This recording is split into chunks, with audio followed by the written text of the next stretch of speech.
Далан задгад 5 толгой сайн шанд Чайбасангийн чиглэлд шинээр баригдах төмөр замын суурь бүтэц барих ажил эхэллээ. Төрөөс төмөр замын талаар баримтлах бодлого батлагдсны дараа Монголын төмөр зам төрийн өмчөд хувьцаат компанийг байгуулж шинэ төмөр замын суурь бүтэц барих тусгай зөвшөөрлийг нь олгосон юм а. Харин яг ажлыг хийхээр Улаанбаатар төмөр зам болон Дорны төмөр зам компаниуд сонгогдож тусгай зөвшөөрөл олголоо.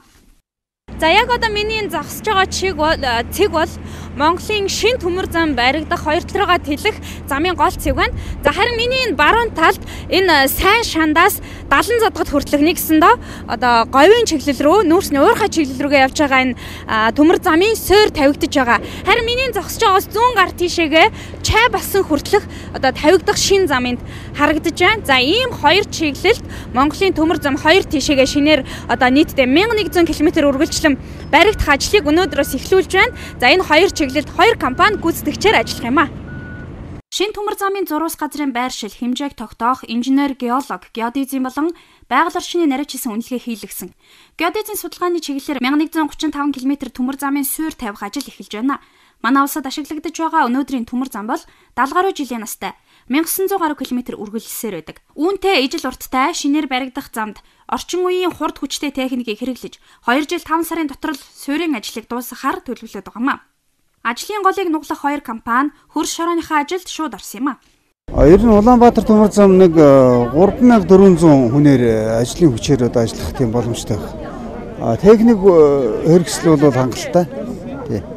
Одоо газар шорооны ажил эхлэх бүх одоо техникүүд бол байгаа. Дандаа Монгол ажиллаж байна. Хэр туршлагатай өмнө нь хаана яаж ажиллаж байсан? За ер нь бол одоо шинэ төмөр зам барихад бүхэл төрлийн одоо мэргэжлийн боловсон хүчин одоо ажилчид бол бэлтгэгдсэн. Туршлагын хувьд бол одоо бид бол 60 жилийн туршлагатай одоо хамт олон байна. За ямар ч гэсэн эхний хойчод бид нар 100 км зам тавихаар одоо ингээд явж байгаа. Бид нар бол өмнө туршлагатай л да. Сэлэнгийн одоо Сэлэн аймгийн Улаанбаатар төмөр замын 90 өртөөнөөс Баянголын орд хүртэл 98 км зам барих ажилд бид нар туслан гүйцэтгэж ажиллаж байсан. Анхны одоо энэ хувийн хэмжээний төмөр замыг барьж байгуулахад оролцож байсан туршлагатай юм байна. Үзэгч та бүхэн Монгол улсын төмөр замын түүхэнд дэх нэгэн чухал үйл явдлыг мэдээлэн хүргэж байна. Дорногов аймгийн сайн шандаас 12 км-ийн зайд орших хар тойрон гэх газар. За Монгол улсын их хурлаас баталсан төмөр замын талаар төрөөс баримтлах бодлогын хүрээнд одоо нүүрсийг тээвэрлэн гаргахад хамгийн чухал үүрэг гүйцэтгэх энэ 1100 км замын шав тавих эхний ажил яг одоо болж байна. Монголын хөгжлийн хөдөж болох энэхүү төмөр замын бүтээн байгуулалтын ажлыг төлөвлөгөө ёсоор бид 2.5 жилд багтаан хийснээр Монгол улсын гадаад худалдаа эдийн засгийн шинэ гарцыг бий болгох, ашигтан малтмалыг томоохон орд газруудыг ашиглах, тэдгээрийн бүтээгдэхүүнийг тээвэрлэх, экспортод гаргах, улмаар улс орны эдийн засгийн хөгжлийг түргэтгэх, доктортой хөгжлийг хангах нөхцөл боломж бүрдэхийн хамт хүн амын сууршил, хот байгуулалт, байгаль орчныг хамгаалах асуудлыг зохицоор нь шийдэх юм а. Энэ зам бидэнд урд өмнөхөөс илүү их одоо боломжийг, хөгжлийг бидэнд авчирна гэдэгт итгэлтэй байна. Дорноговчуудын хувьд бол үнэхээр одоо нэг цаг эргэжээ гэдгийг би онцолж хэлмээр байна. Дорны говьс Монгол эхэлдэг гэж бид дуулдаг.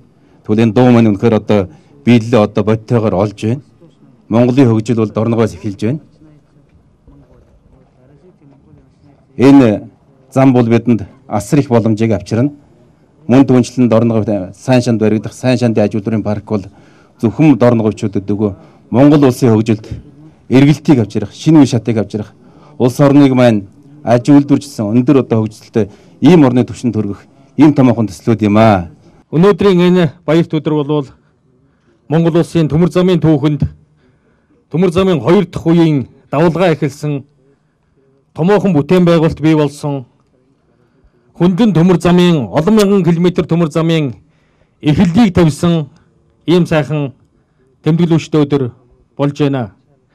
Энэ ажил эхэлснээс Дорноговьт сайн шандын хүнд аж үйлдвэрийн цогцлбор бусад олон бүтээн байгуулалтын ажлууд засгийн газар их хурлаас шийдвэрлэж өгсөн олон төслүүд хөтөлбөрөөр хэрэгжих боломж үүгээр бүрдэж байна. Шинэ төмөр зам баригдсанаар өнөөдрийн Монгол улсын төмөр замаар тээвэрлэж байгаа бараа эргэлтийн хэмжээг 40% нэмэгдүүлж, төмөр замын тээвэрт гарч байгаа асуудлыг шийдвэрлэх боломжтой болж байгаа юм. Улаанбаатар төмөр зам 2 улсын хувь нийлүүлсэн компани нь өөрийн ажилчдынхаа нийгмийн асуудлыг сүүлийн жилүүдэд ихэд анхаарч байгаа. Жишээлхэд бид өнгөрсөн 2010 онд Улаанбаатар төмөр замын зарим ажилчдаа орон сууцаар хангасан. Харин энэ онд Сайншанд, Сүхбаатар, Зүүнхраа, Ерөөгийн ажилчдаа орон сууцаар хангахаар төлөвлөд байгаа. Мөн манай компани галт тэрэгнийхээ зүтгүүрийг ээлж дараагаар нь шинчилж эхэлсэн. 2 жилийн дараа гэхэд шинэ төмөр зам тавигдаад Сайншанд хотын энэ хэсэгт өндөр сайхан орон сууц баригдаж ажилчдын болон энд байгаа иргэдийн хүүхд залуус зориулсан эмнэлэг, сургууль, цэцэрлэг сүндэрлэн босно гэдэгт бид итгэлтэй байна. Та бүхэнд амжилт хүсье. 70 задгаж чоолсон чиглэлийн 1100 орчим километр төмөр замын суурь бүтцийг барьж байгуулах тусгай зөвшөөрлийг Монгол улсын засгийн газраас Монголын төмөр зам төрийн өмч төвцөөд компанид олгосон нь манай компаниг Монгол улсын төмөр замын салбарын хөгжлийг тодорхойлогч үндэсний компани болж хөгжих боломжийг олгосон, нөгөө талаар том ихтгэл хариуцлага хүлээлгэсэн бодлогын түүхэн шийдвэр байсан гэдгийг цаг хугацаа улам бүр тодтогхон харуулах болов. Шинэ төмөр замын бүтээн байгуулалтын ажилд шаардлагатай боловсон хүчнийг Монголдо бэлтгэх үүргийг ерөнхий сайд өгсөн. Төмөр замын газрын тооцоолж байгаагаар шинэ төмөр зам барих ажилд 5000 гаруй мэргэжилтэй ажилчин даруйхан бэлтгэх шаардлагатай болоод байгаамаа. Сайншандаас эхэлж байгаа шинэ төмөр замд Дорноговь аймгийн төмөр замын техник мэргэжлийн сургалтын төвд суралцж байгаа залуучуудаж гар бие оролцох боломжтой болж байна. Сайншандаас 5 толгой хүртэл 5400 км 5400 мэргэжилтэй ажилчид хэрэгтэй. Ингээд одоо оромт руу ингээд яг юм бол нийт ингээд 1100 км 22000 мэргэжилтэй ажилчид хэрэгтэй гэж. Энийг бол одоо орон нутгаасаа байлдах бүр одоо сургуулиа өргөжүүлээд Дорнод, Сүхбаатар, Сайншанд, Өмнө Говь, Дунд Говь гэсэн ийм бүсийн чиглэлийн сургууль болгохоор одоо бид нас одоо юу яагаад ажиллаж байна. Маш өндөр одоо Монголын төмөр замд одоо зөндөө олон бүтээн байгуулалтын дэнд одоо урдан шуурхаал төмөр замын ажлаа дуусгахыг л бидэд хүсэж байна да. Энд оролцож байгаадаа бол өндөр сэтгэлдэлтэй байна. Одоо энэ бол чанартай хугацаанд нь одоо хийнэ гэсэн бодолтой. Ер нь техник энэ төр бол бэлэн болцсон. Одоо тэгээд ер нь энд чанартай гүйцэтгэл гэж бодож байна да. Өмнө бол төмөр 90 гол гэдэг тий. Бол төмөр 90 гол гэдэг тэм компанид аян жил энд ажиллаж байгаа сэтгэл өндөр байна. За энэ шинэ төмөр зам тавигдж байгаад их баяртай байна. Дархнаас Эрдэнэтийн чиглэлд асфальтны хар зам тавьж байла. Энэ компанид одоо энэ төмөр зам тавьж байгаад их баяртай байна да. Шинэ төмөр замын төслийн ажлыг эхлүүлэхэд шаардлагатай хөрөнгийг шийдвэрлээгүй байгаа учраас газрын судалгаа, хэмжилт гэх мэт ажлыг хийсэн Geomaster, Eco, Gidrogeo зэрэг компаниудаас мөнгө гаргуулan зээлэр хийлгэжээ. Мөн засгийн газрын зөвшөөрлийн дагуу бага хүүтэй боломжит нөхцөл санал болгосон Хаан банкнаас 1 жилийн хугацаатай жилийн 9% хүүтэй зээл авч өндрийн болон байрлалзын үндсэн сүлжээг байгуулах хээрийн хэмжилт судалгааны ажлыг хийж гүйцэтгээд байна.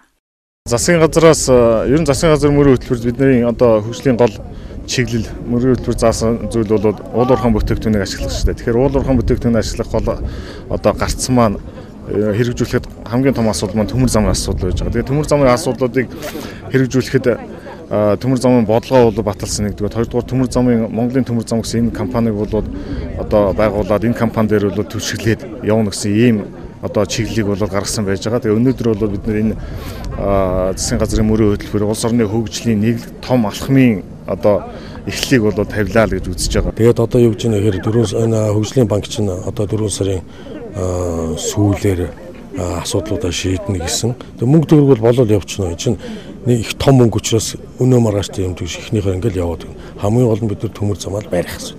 Энэ өнөөдөр ингээд эхэлж байгаа бай. Өвөл ярьжээс хавар эхэлнэ гэд хавар маань эхэлсэн ингээд. Тийм учраас бид нар маш өндөр зохион байгуулалтаар хийн. Өндөр гэдэг нь юу гэж юм хэрэг компаниудад одоо 50 км-ч гэдэг юм уу тийм ээ. Ерөнхийдөө өгөөд нэг 20 компани зэрэг оруулчих гэсэн. Өнөөдөртөө бол 2 компани 50 ер нь гол нь далангийн ажил байхгүй. Далангийн ажил бол төмөр замын ажил нийтдээ 65-аас 70% байдаг. Дээгүүр нь 90-с 50 бол одоо өндөр техник өндөр хөгжсөн учраас өөр ингээл гусрал тавьж байна. Шинэ төмөр зам нь Чайбасангаас Хөөт чиглэлд 150 км, Хөөт Баруун урт чиглэл 140 км, Баруун уртаас Сайншанд 350 км, Зүүн Баян Цагаан Сувраг 5 толгой чиглэлд 400 км-т тавигдах юм а. Хамгийн чухал хэсэг нь болох төмөр замын суурь даланг барих ажил энхүү эхэлж байна. Дараа нь төмөр замаа дээр нь тавихад цаг алдах зүйл байхгүй гэдгийг салбарын сайд онцолж ирсэн. Шинээр тавих төмөр замын цариг нь 1520 мм буюу өргөн царигтай байна. 1100 км төмөр зам тавьснаар 5 толгой нүүрсний бүлэг орд, Цагаан Суврагын зэсийн орд, Адуун чулууд, Чандган, Тал булаг, Хөөт зэрэг, нүүрс болон зис вольфрам, цайр, жонш зэрэг ашигт малтмлын томоохон ордуудыг бүрэн ашиглалтанд оруулах боломж бүрдэж байгаамаа. Эдгээр ордоос экспортод гаргах бүтээгдэхүүний хэмжээ жилдээ 50 орчим сая тонн байх тооцоо байгаа. Ингэснээр төмөр замаар тээвэрлэх ачаа одоогийн нийт ачаа эргэлтээс 3 дахин нэмэгдэж 15 сая тоннд хүрэх юм а. Сайн шандаас Соёлмаа Баатар хүн нар мэдээллээ.